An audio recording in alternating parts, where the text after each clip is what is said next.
thank you for joining me for another Sunday Junk Journal Snacks, no calories. Let's open this big fat baby up. I'm again gonna go towards the back here. Here's a few pages where there's nothing in between. Vast emptiness here. That's not what we want, right? How about we take this one? I'm gonna put my cigar box underneath again. Otherwise, it is almost impossible to work in this baby. So my theme for today are squirrels. I'm seeing so many squirrels on my walks at the moment that I just wanted to document that. So I made some photos. Some of them actually I've made today. Some I've made maybe a couple of weeks ago in another garden. So these are actually two different squirrels. I think this is one and this three are one squirrel. I mean, aren't they just so cute? So obviously they are stocking up on nuts for the winter. Here, he was looking right at me.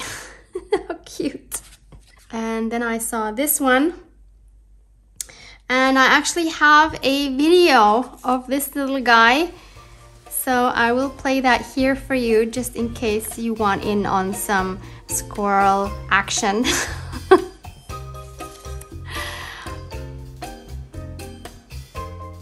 So what I thought I would do is first, I will start out with doing something with this background because we're gonna see that partially. So I thought let's add a nice autumn themed pattern here. So looking at my stamps that I have for autumn, I have these gorgeous ones. These are pressed foliage. These were the ones from Debbie's Happy Mail. And then I have these two that are both from the Your Creative Studio subscription boxes. I no longer receive these, but these were in some of the boxes from last year, I guess. And they are, of course, perfect. So I'm just trying to decide, do I want a pattern of only one thing or do I want a pattern of different images? And if you don't have any fall themed stamps and you want to do something like this, then I suggest you search for leaf images or fall images, mushrooms, whatever you like. You look for copyright free ones on Google, for example, and you print them out, and you print them out numerous times, and then you just cut around them and then you just place them on your page, and that way you'd have a nice pattern as well. So I need to decide, what do I want? Of course, actually, it would make sense to maybe use these acorns because that's something the squirrels eat, right? And then maybe we could add some of these. So then we have a mixed pattern, which is fine. Then I might as well throw in some of these leaves maybe, and even these. So, okay, we have... we have a bit of variety to play with, and I'm going to use my Rangel Archival ink in Jet Black. I want to make sure it's a permanent ink because I might do something with color. I don't know yet though. I just want to make sure in case I do that my ink won't smear. Maybe we start off with the big one. What I'm going to do is I'm going to stamp on a separate coffee dyed paper and then just glue that over this because this is going to go south if I do this.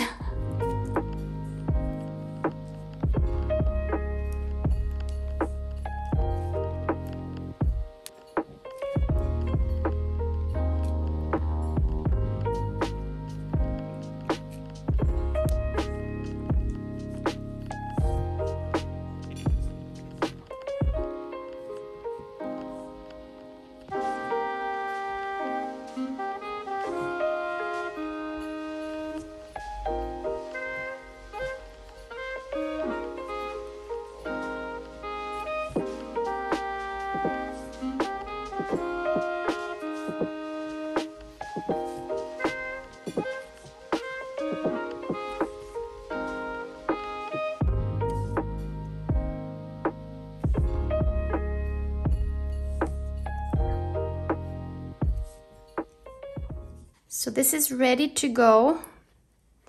And I found it really easy to start off with the biggest stamps and then work my way to the smallest stamps. And as you can see, I tried to keep most of them in the same direction. And I also try to keep the negative space fairly even around the stamps, and I think that way you get a pretty nice pattern. So now I'm just going to glue this onto my page. It would have never turned out this good if I would have done this in my book directly. I would have never gotten these, for example, here. Kind of ashamed to cover any of this up. This is beautiful just as it is. So the way I had envisaged how I'm going to add these to the page was I wanted to make like a flip out thingy.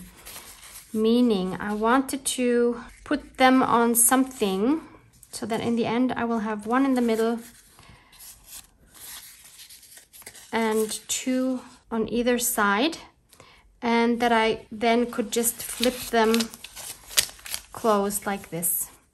So that means I need to put them on something.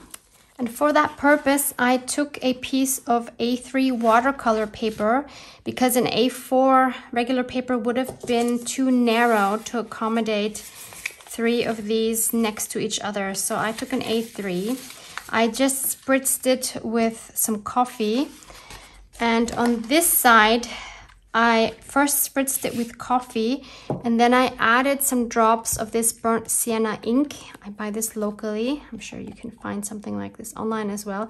Just with a dropper like this. I just put these drops into the puddles of water and then let it dry.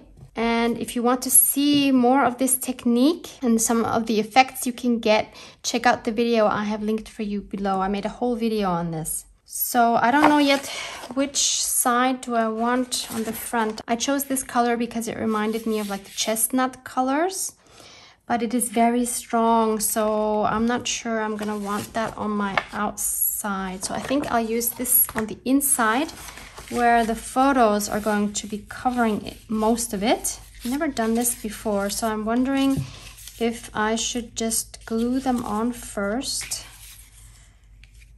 Maybe I want this guy in the middle who's looking at me. Or should I should probably construct it first before I glue anything down, because otherwise I won't get the measurements right. So I need to figure out how to do this. So first I'm just going to trim this paper down to make it more manageable.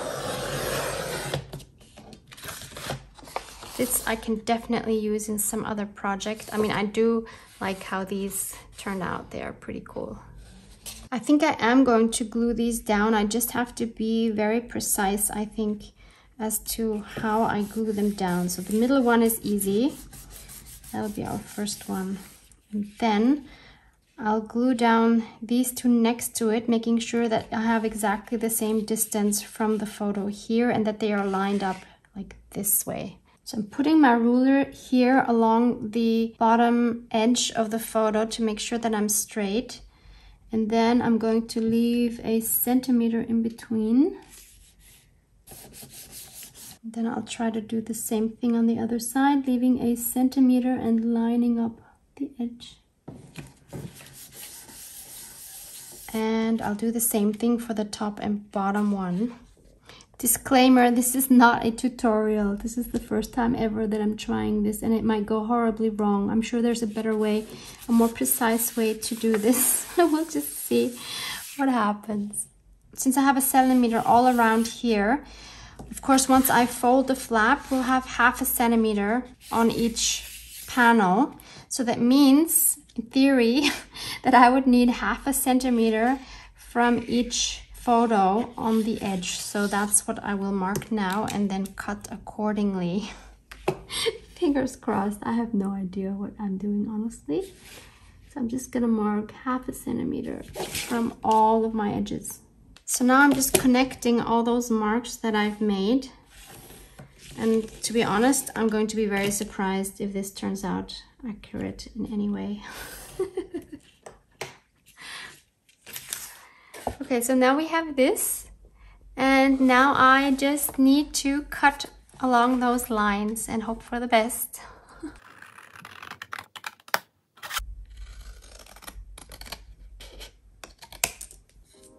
Pieces like these are obviously great for collaging.